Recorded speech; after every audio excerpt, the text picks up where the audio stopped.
waxaa sanadkii 8aad socota dib u eegista dastuurka kumeel gaarka ah ee xilligan jira kaasi oo weli aysan caddayn xilliga la soo afjarayo dhinaca kalena madaxda Soomaalidu waxay sheegeen inay rajaynayaan in bisha dambe la ansixiyo hindisa sharciyeedka doorashada balse su'aasha ay khubaradu isweydiinayaan ayaa ah sidee ayaa sharcigan doorashada uu ku noqon karaa mid waafaqsan dastuurka maadaama qodobo ku qoran hindisa sharciyeedkan ay khilaafsan yihiin dastuurka xilligan jira waxa kaloo la isweydiinayaa doorashada golaha shacabka sharcigee lagu maamulayaa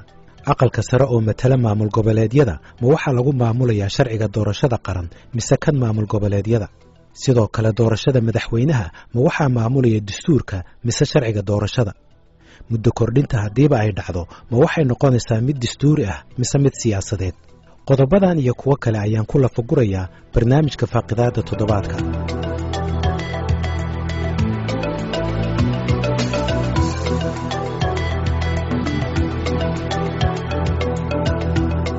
gudoomiyaha guddiga doorashada Soomaaliya Xaliimo Ismaaciil Ibraahim ayaa markii ugu horeysay u sheegay idaacadda VOA in guddigu ay qorsheynayaan inay bilaabaan diiwaangelinta dadka ka qayb qaadan doona doorashada la qorsheeyay inay Soomaaliya ka dhacdo horaanta sanadka 2021 in dalka ay diiwaangelin codbixin ka dhacdo waxaa faraya qodobka 15aad ee hindisa sharciyeedka doorashada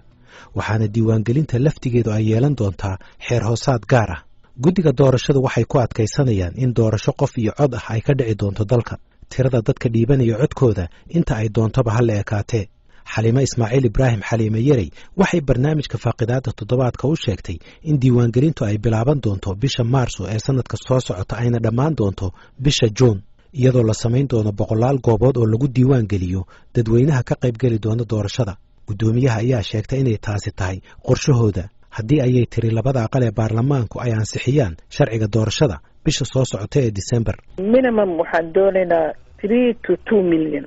oo Soomaali ah 2 ilaa 3 milyan oo Soomaali inaan diiwaan gelino marka waa xaqiiqo lagama laabtaan ah in doorashadan soo socota ugu yaraan 2 ilaa 3 milyan oo qof ay codayn doonaan sida aan qorsheynayno saas maxaa yeelay Soomaali waxaa lagu qiyaasaa 12 milyan tirada dadka la diiwaan gelina waxaa lagu qiyaasaa bulshadaas barkeed inay tahay marka 6 milyan in la diiwaan gelin karaa lagu qiyaasaa laakiin Soomaaliya dadaa dibadda kasoo jiro kasoo tago tiro badan oo maqan dadaa xiriir qaxooti ku jira Somaliland gooni u go'an goobo waxaa jiraan shabaabku ay joogaan oo dad ay joogaan dad aan tiradooda badnayn laakiin tiro markii la isu geeyo fiican noqonaya arrimahaas oo dhan markaan ka googooyno waxaa soo haraya 3 milyan iyo xoogaa 3 milyan iyo xoogaa waxaan ku rajoonaynaa dadku isma wada diiwaan geliyo isma wada qoro doorasho ma wada galo sida ogtahay adigaba markaas waxaan rajaynaynaa 3 ilaa 2 milyan si biometric inaan u diiwaan gelin nidaamkii biometric ka ahaa wadanka ma yaala ma idin diyaarsan yahay nidaamku waa noo diyaarsan yahay kambaniyadii qalabka wax lagu sameynayo waa la xiriirnay muxuu ahay UN-ka aad noogala shaqeynayo wayna kala doorteen laakiin anaka goobjoogan ka ahayn waa nala geeyay Denmarka la isugu yimid hadda waxay tahay inay Soomaaliya yimaadaan bandhig inay noo sameeyaan sida shaqadu noqonaysa ee tusaan kii markaas aad noola fiicnaaday inaan qaadano goorma ugu soo horeysay bilaaban kartaa diiwaangelinta annaga hadda sida noo qorshaysan oo planka schedule-ka ama qorshaha shaqo ee aan dhiganay waxay bilaabanaysaa Maarso waxayna dhamaanaysaa Juun waa haddii aan December helno sharciga doorashada waa haddii muxuu ahaay wada hadaladan dawlad goboleedka iyo dawladda federaalka ay dhamaato waa haddii waa sidii muxuu ahaay loo wada ogolaaday inay doorashadaas dhacdo sida aad maqlayseen gudoomiyaha guddiga doorashada waxay horumar laga sameeyay diiwaangelinta iyo qorshaha doorashada ku xirtay meel marinta hindisa sharciyeedka doorashada oo haatan hor yaalla baarlamaanka madaxda dawladda Soomaaliya waxay rajo ka muujiyeen in bisha dambe la ansixin doono laakiin khubarada dhinaca sharciga iyo siyaasiyiintuba waxay leeyihiin ansixinta hindisa sharciyeedka iyadoo marka hore aan la waafajin dastuurka dib u dhac ayaa ka imanaya waxaana sharciga doorashadu uu noqonayaa mid ka hor imanaya dastuurka haddii aan labada la iswaafajin dadka sidaasi qaba waxaa ka mid ah gudoomiye ku-xigeenka koobaad ee aqalka sare ee baarlamaanka Abshir Maxamed Axmed Abshir Bukhari qodobada dastuurka kumeel-gaarka khilaafsan waxaa ka mid ah qodobka 22aad ee sharcigan kaasoo tilmaamaya in musharaxa madaxweyne ee xisbigiina la kuraasta ugu badan aqlabiyadda baarlamaanka uu ku guuleystay jagada madaxweynaha jamhuuriyadda federaalka soomaaliya. qodobkaas 12 ee sidaas u qoran wuxuu si toos uga soo horjeedaa qodobka dastuurka kumeel gaarka ah ee ah qodobka 89 faqradiisa 1 iyo 2 ayuu kasoo horjeedaa oo odhanaya waxa uu leeyahay madaxweynaha jamhuuriyadda federaalka waa in ay doortaan labada gole ee baarlamaanka oo wada fadhiya. sidoo kale qodobka 18 ee sharcigan isaguna wuxuu si toos uga soo horjeedaa dastuurka kumeel gaarka ah wuxuuna leeyahay qodobka 18 ee sharcigan madaxweynaha jamhuuriyadda federaalka soomaaliya ayaa dikreeto kusoo saaraya bilowga diiwaangelinta codbixiyaasha kadib marka uu dhegeysto isla markaasna uu darso soo jeedinta sababaysan ee guddiga muddo 60 maalmood ka hor maalinta ay diiwaangelintu bilaabanayso. qodobkan 18 fikradiisaas 2 ee sharcigan wuxuu isna si toos uga soo horjeedaa sharcigii lagu dhisay guddiga madaxa banaan ee doorashooyinka qaranka. waa qodobkan hadda aan sheegayay ee sharcigan doorashooyinka. qodobkaas guddiga madaxa banaan qodobkiisa 14 fikradiisa c iyadana waxay sheegaysaa oo tilmaamaysa qeexiisana xilalka iyo awoolaha guddiga inay kamid yihiin diiwaangelinta codbixiyaasha iyo joogtaynta dib u eegista diiwaanka codbixiyaasha. hindise sharciyeedka qaran waxa uu ka kooban yahay 61 qodob. qodobka 5 ee sharcigu waxa uu dhigayaa in lagu dhaqayo dhammaan howlaha maamulka doorashooyinka jamhuuriyadda federaalka soomaaliya. qodobka 11 waxa uu dhigayaa in habka doorashooyinka dalka uu noqonayo nidaamka matalaadda isku dheelitiran ee liiska xiran. liiska xisbi walba waa inuusan ka badanin 2 laab kuraasta loo tartamayo kana yaraanin tirada guud ee kuraasta loo tartamayo. qodobka 12 ee sharcigu waxa uu leeyahay musharaxa madaxweyne ee xisbiga leh kuraasta ugu badan aqlabiyadda baarlamaanka ayaa ku guulaysanaya jagada madaxweynenimada, taasi oo ka dhigan in dadku ay dooranayaan xisbi. haddii xisbiga aqlabiyadda leh uu gaari waayo 50% oo lagu daray hal ama 50+1 waxay isbahaysi la samaysanayaan xisbiyada kale. madaxweynaha ayaana isla xisbiga aqlabiyadda leh ka soo magacaabaya ra'iisul wasaaraha. haddii ay 2 xisbi sinmaan waxay isbahaysi ka raadsanayaan xisbiyada kale ee ku jira baarlamaanka si midkooda ugu guulaysto jagada madaxweynenimada. xisbiga ku guulaysan waaya 7% codad u dhigma waxa uu ka harayaa ka mid noqoshada golaha shacabka. qodobka 24 ee hindisa sharciyeedka waxa uu leeyahay xisbiyadu marka ay soo xulayaan musharaxiintooda doorashooyinka waa inay dhowraan qoondada haweenka oo ah ugu yaraan 30%. guddoomiyihii hore ee maxkamadda sare ee Soomaaliya Ibraahim Iidle Suleymaan waxa uu leeyahay xeer kasta oo ka hor yimaada dastuurka waa waxba kama jiraan. sidaas darteedna waxaa loo baahan yahay in la dhammaystiro dastuurka kadibna la ansixiyo sharciga doorashada. waxay u baahan tahay marka hore in la sameeyo maxkamadda dastuur in la sameeyo oo dastuurka kumeel gaarka ah iyo sida uu dhigayo marka hore in maxkamadda laga sameeyo oo qodobada dastuurka kumeel gaarka ah ee maamulaya doorashada madaxweynaha iyo kaafka ku yimid meesha laga saaro oo deedna sida loo dhigo marka sida loo dhigo kabacdi ayaa marka xeerkan ama sharciyeedkan la marin karaya. laakiin iyadoo dastuurkii aan waxba laga bedelin oo dastuurkii uu sii yahay waxay noqonaysaa inuu ku yirin dastuurkii wax kasta dastuurka ka hor yimaado xeer kasta waxaa laga rabaa in dastuurka ku dhisnaado oo waafaqsanaado. marka iyadan dastuurkii la bedelin oo wax ka bedel aan laga samaynin oo sii yahay haddana xeer inuu bedelo wixii dastuurka dhigayay waxa weeyaan wax ka soo jeeda shuruucda iyo shaqada dawladda. Ibraahim Iidle Suleymaan waxa kale oo uu leeyahay waxa habboon in hindisa sharciyeedka lagu koobo doorashada labada aqal ee baarlamaanka. isagoo taasi sharaxayana waxa uu yiri hindisa sharciyeedka waxa ku maran lahayd in lagu soo koobo hindisa sharciyeedka doorashooyinka baarlamaanka oo looga jeedo labada aqal ee golaha shacabka iyo aqalka sare lagu soo koobo. halka waxaa ka baxaya doorashada madaxweynaha ka baxaysa. sababtuna waxay tahay looga saaro xubnaha baarlamaanka golaha jawaab waxaa noqdeen iyadoo adka waxay jirtaan oo siiyo dadweynaha. waxaa oran lahaa haloo kala saaro sida haloo kala saaro. sidoo kale wuxuu ka hor imanayaa dastuurka laftigiisa way dastuurka ayaa maamulaya doorashada madaxweynaha sida labada aqal ayaa dooranaya habka iyo hanaanka ay dooranayaana xeerku uu tilmaamaya. dastuurka aad buu uga sheegaya oo tilmaamaya. haddaan taas ugu daro wuxuu kaloo ka hor imanaya haddii saas wajka aan ka eego qaab dhismeedka dowladda Soomaaliya ay u dhisan tahay oo ah habka parliamentarianka ah. habka parliamentarianka ah waxaa adka weydiista dadweynaha xubinta baarlamaanka ee keliya cid kalba weydiisato ama ha noqdo baarlamaan heer federaal ama ha noqdo baarlamaan heer maamul goboleed ama ha noqdo baarlamaan dowladda ku dooran noqdo xubin baarlamaan oo dad mataleysa in lacag weydiisto laakiin madaxweyne ma weydiisto sidaas darteed waxaan leeyahay hala kala qaadin ha loogu leeyahay arrintaas oo halkan la iska saarayo waxa laga daayo madaxweynaha loo daayo baarlamaanka kuwa kalena hala kala cadeeyo oo xeerku saa u kala cadeeyo guddoomiyaha guddiga doorashada qaranka Xaliime Ismaaciil Ibraahim Xaliime Yari waxay iyadu leedahay hindista sharciyeedkan waxaa lagu maamuli doonaa dhammaan doorashooyinka dalka. doorasho dhan lagu maamuli doonaa, doorasho dhan uu ka hadlayaa. doorashooyinkii aan soo arki jirnay tii ugu dambeysay haddaan ka soo qaadno xildhibaanada golaha shacabka gobolada lagu soo doortay, aqalka sare laftigiisa wuxuu matalayaa gobolada. bal waxaad ii sharaxdaa sharcigan iyo awoodda maamul goboleedyada ay ku yeelanayaan xubnaha soo gelaya golaha shacabka say isku waafaqayaan. horta doorasho wax annaga aan bilaabayna ma aha, adduunka oo dhan ayna ka dhacdaa. waxaana maamula institutionno gaar u ah. qolo waxaa u maamusho wasaaradda arrimaha gudaha iyadoo sii yaraanaysa taas. qolo guddi ama hay-ad ay wasaaraddu maamusho u maamula. qolana waxaa u maamula doorasho madax bannaan. marka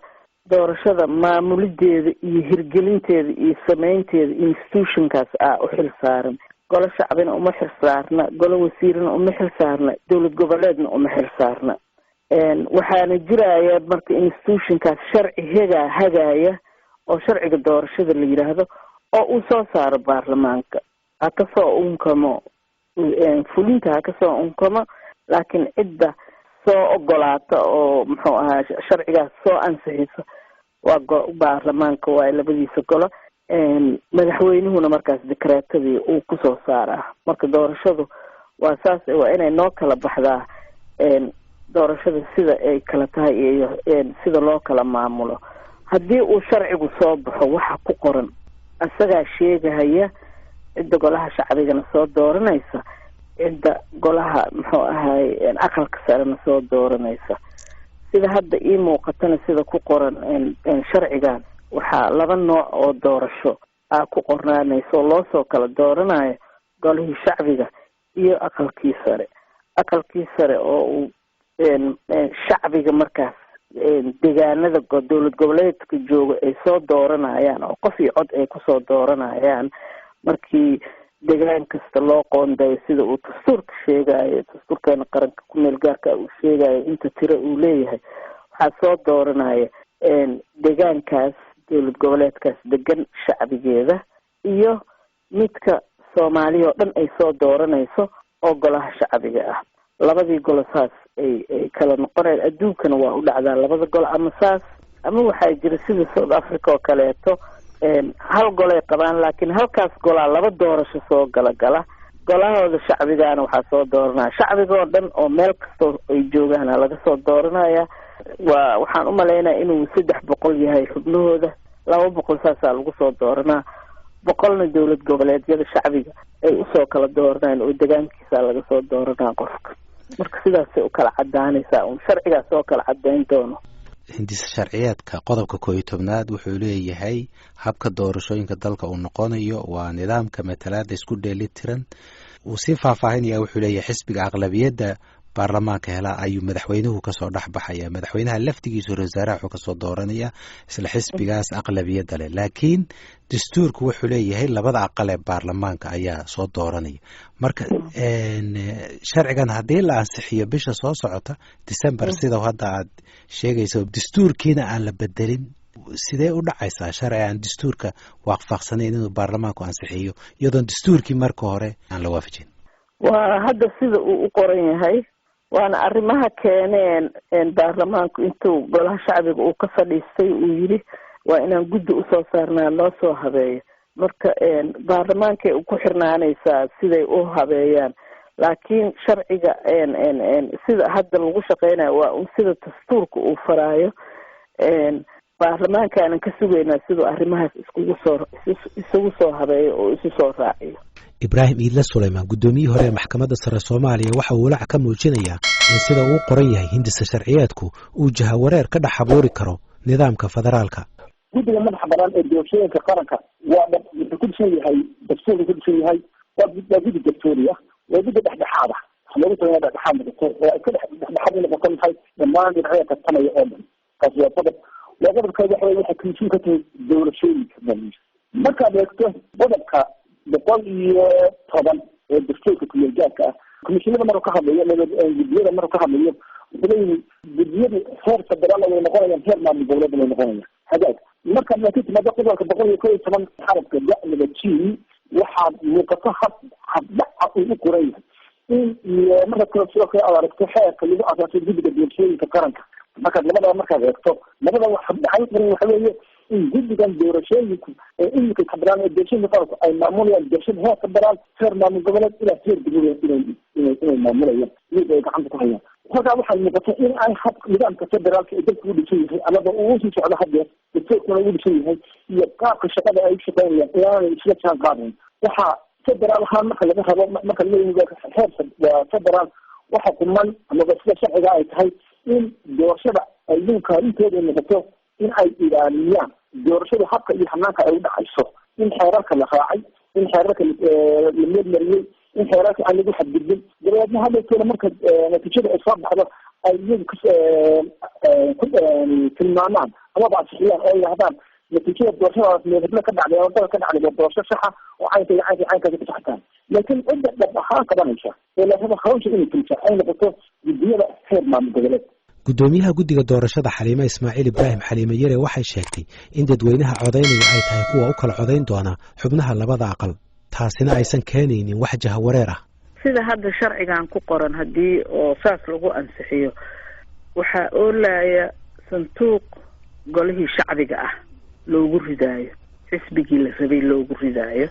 sanduuqaas ummadoo dhan uu ka dhexeeya qofka xisbiga la yiraahdo xisbiga calanka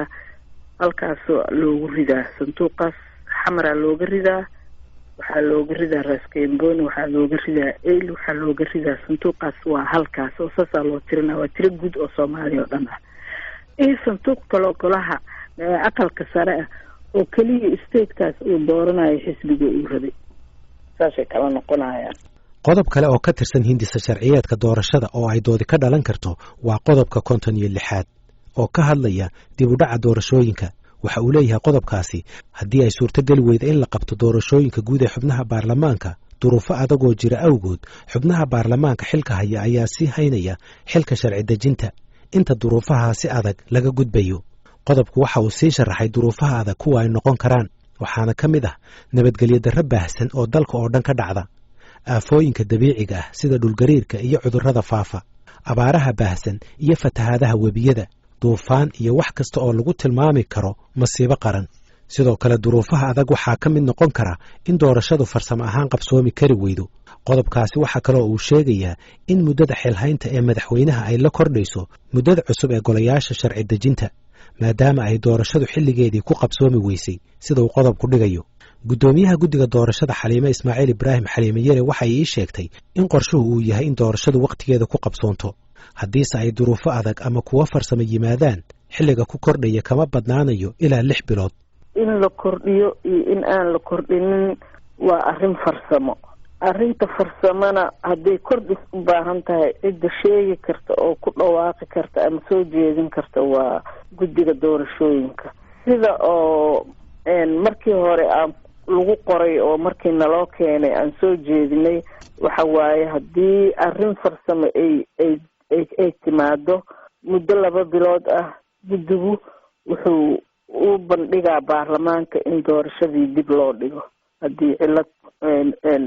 iska timaado oo rabbi uu keeno oo markaas aysan doorashadii dhici karin ama farsamaha noqoto ama cilad guudoo dabiici ah ha noqotee baarlamaankuna wuu soo ogolaanaya madaxweynahana muxuu ahay waa maadaama ay sharci tahay inuu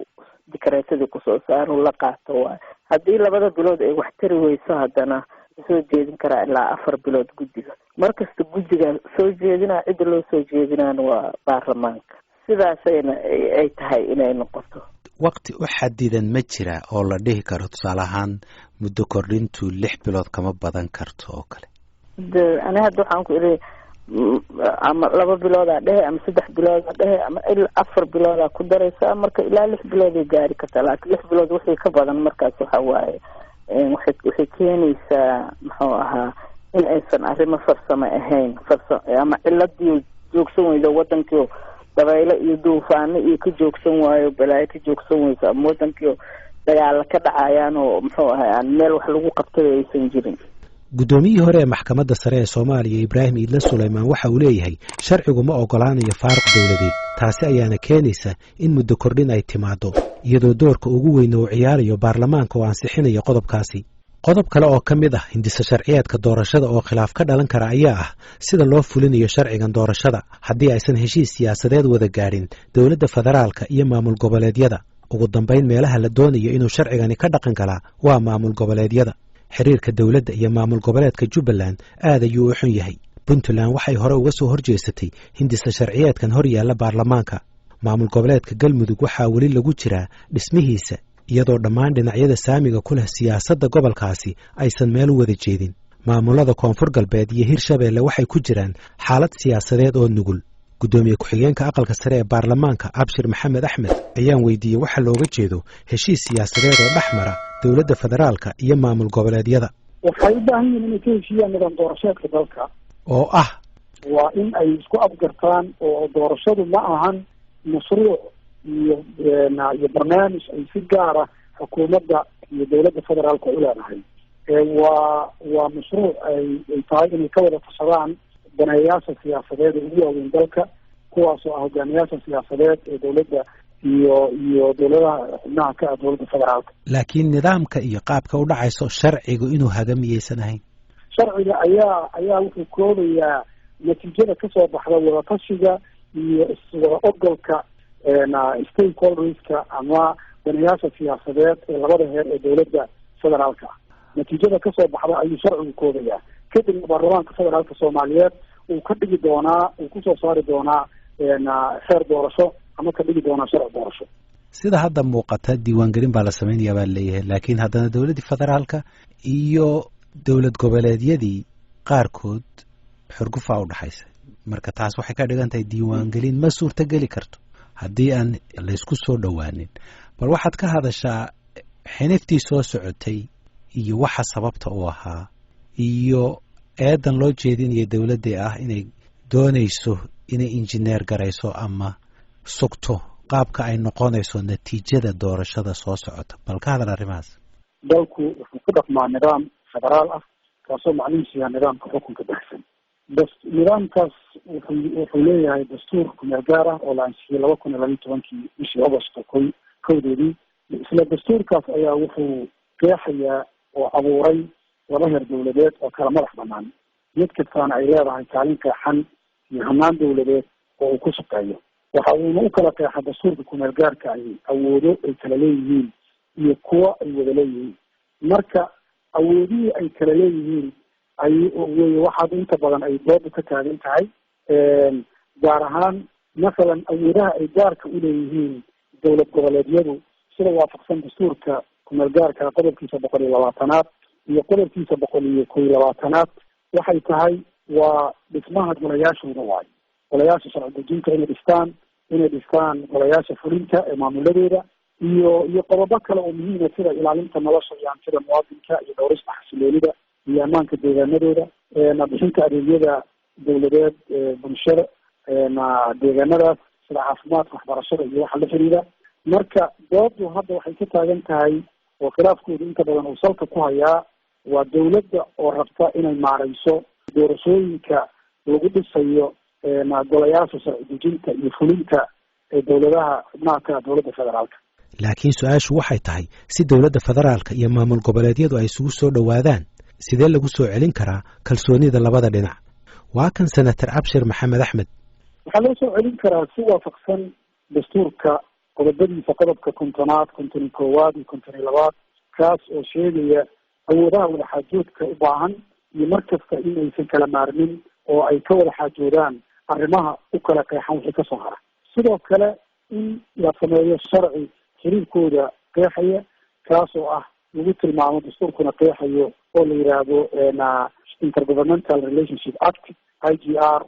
oo kala qeexaya sida ay u wada shaqeynayaan iyo sida ay u wada xaajoonayaan si ka faahfaahsan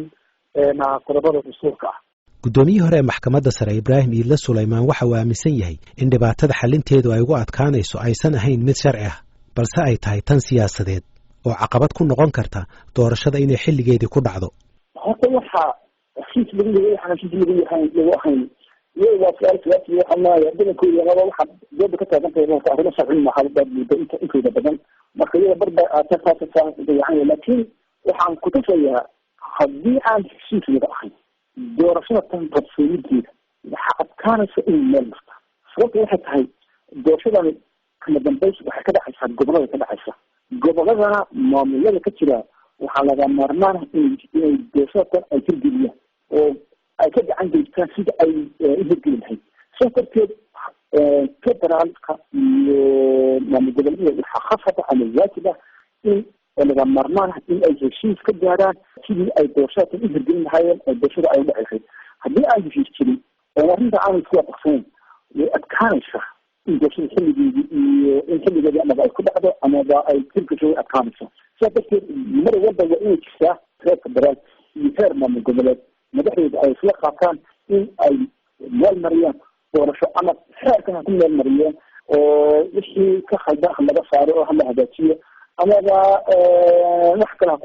ha ku heshiiyeen in doorasho la qabtay heshiis wax ay ku yihiin dowladda federaalka maamul goboleed lagu qabta oo si laga marmaan ma dhacaan. toddobaadkan guddiga khubarada qaramada midoobay ee Soomaaliya waxay daabaceen warbixintoodii sanadlaha ahayd. qodobada ugu waaweyn ee ay kaga hadleen waxaa ka mid ahayd doorka lacagta xaaraanta ah ay ku leedahay doorashada, iyagoo tusaale u soo qaatay doorashooyinkii maamul goboleedyada qaarkood oo warbixintu ay sheegtay in lagu bixiyo $100,000 oo laaluush ah si cod loogu beddesho. hindisa sharciyeedka haddaba baarlamaanka hor yaalla kama hadlayo sida dhibaatadaasi lacagta laaluushka ah looga hortegi karo. guddoomiyihii hore ee maxkamadda sare Ibraahim Idle Suleymaan ayaa ka hadlaya sida ay ahayd in xeerkani u qeexo laaluushka.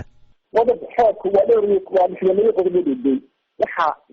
la yaab leh in hal qodob lagu soo koobo ciqaabihiisa sidaa darteed waxay goy walba inay la socoto maxay ciqaabtiisu oo layihahda waxaasa sharciga jigeliyey wixii ka leexda waxaasa mutaysanaya oo caynkaa loo raaciyo bay ahayd lama raacin taas waa qodobka kale ee doorashada wax martaa sida doorashada xoojiya martaa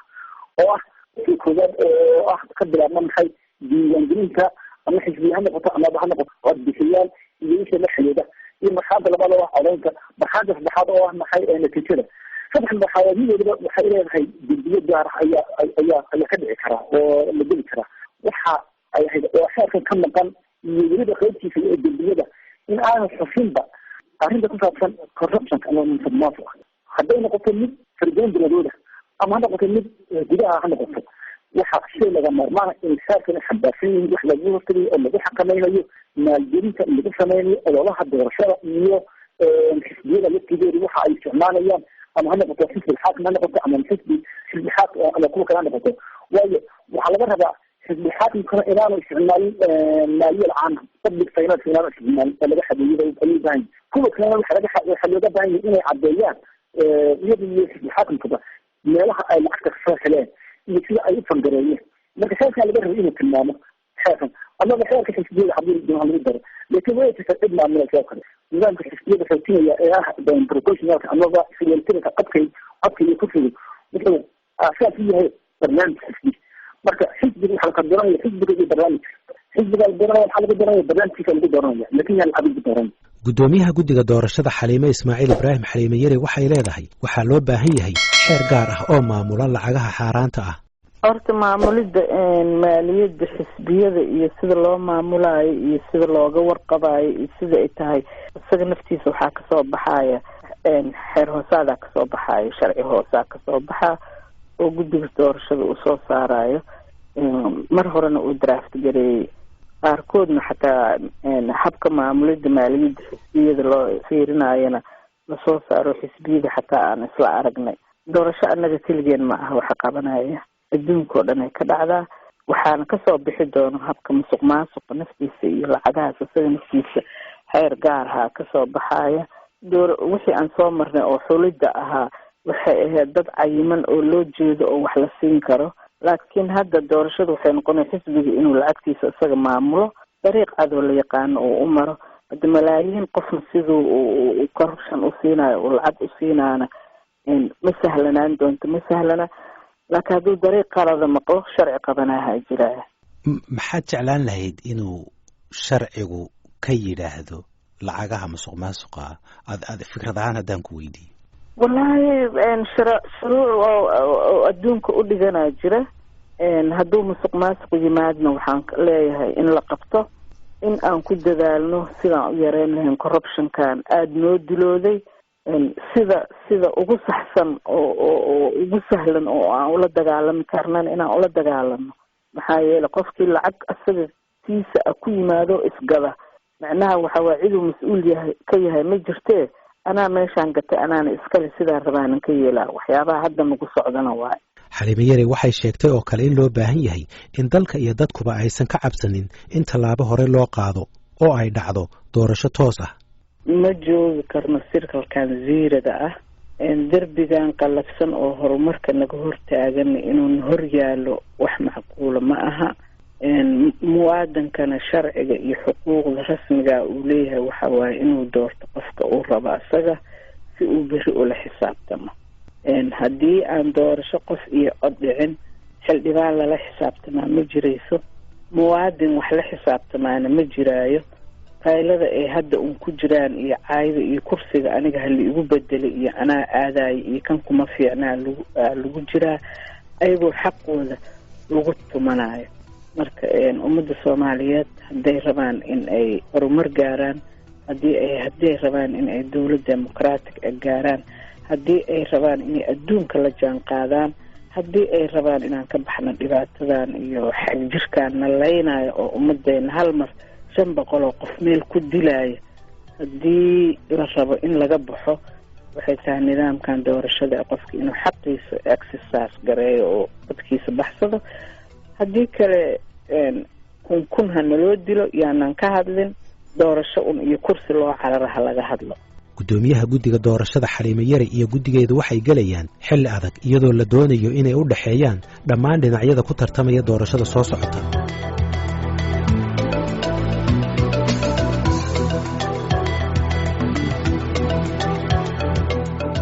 barnaamijkii faaqidaada toddobaadkuna waa iga intaas waxaan u mahad celinayaa gudoomiye ku-xigeenka aqalka sare ee baarlamaanka Abshir Maxamed Axmed Abshir Bukhari gudoomiyaha guddiga qaran ee doorashada Xaliime Ismaaciil Ibraahim Xaliime Yare iyo gudoomiyihii hore ee maxkamadda sare Ibraahim Iidle Suleymaan dhageystayaal waxay iga xasuusinahay inaan la xiriiray xubno ka tirsan golaha wasiirada ee Soomaaliya si ay uga qayb qaataan barnaamijkan hase yeeshee ay suurtagali weyday inaan ku wareysto barnaamijkan inta aynu ku kulmi doono barnaamijkan oo kale waa Haaruun Macruuf oo idin leh nabadgelyo